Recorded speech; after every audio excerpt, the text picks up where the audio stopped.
আমার মায় মরার আগে বই লাগাইছিল ভালো একজন দরিদ্র মানুষ হেল্প করতাম, আর তার এরকম ভাবে হেল্প করতাম যাতে সেই জীবনে কিছু কইরা খাইতে পারে। সানি ভাই,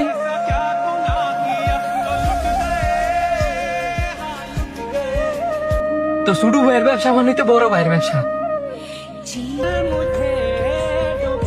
এই যে তোমার নতুন ব্যবসা, এই ভ্যান গাড়ি নিয়ে এখানে প্রতিদিন সবজি বিক্রি করবা, কেউ কিছু বলবো না।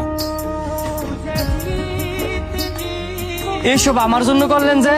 আমার মায় মরার আগে বই লাগাইছিল ভালো একজন দরিদ্র মানুষ হেল্প করতাম, আর তার এরকম ভাবে হেল্প করতাম যাতে সেই জীবনে কিছু কইরা খাইতে পারে।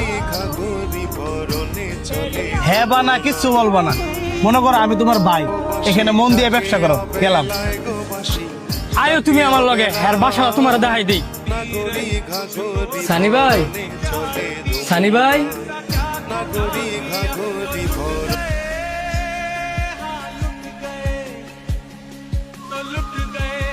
ভাই আমি কিন্তু ফাউনাটে নিতে আই নাই, আপনি আবার খারাপ পাইবেন না। তো কিসের জন্য আইছো? তোমার এখানে তো সবজির কিছু টাকা বাকি ছিল। আপনি অনেক টেলুই ফিরে আছেন, আর ওই সবজি কি আমার? সবজি তো সব আপনার। তারপরেও ওইটা তোমার ব্যবসা না। আরেকটা বারো আমার ব্যবসা করেন না। আপনি আমার ভাই ডাকছেন না, এই ব্যবসা আপনি আমারে দিয়ে দিচ্ছেন না, তো ছোট ভাইয়ের ব্যবসা মানে তো বড় ভাইয়ের ব্যবসা। আপনি তো কষ্ট করতেছেন, আমারও তো একটা বার জানালেন না। আমি তো আপনার ভাই, একটা বার জানায় দেখতেন। আজকের পরেতে আপনার যদি কোনো সবজি লাগে আমারে কইবেন, আমি আপনার রায় দিয়া যাব। শুধু সবজি দিয়া না, আমার যতটুকু সামর্থ্য আছে আমি ততটুকু দিয়ে চেষ্টা করব।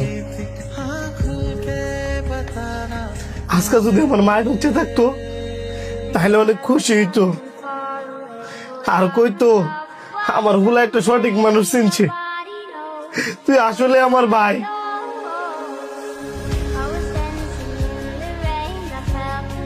ভাই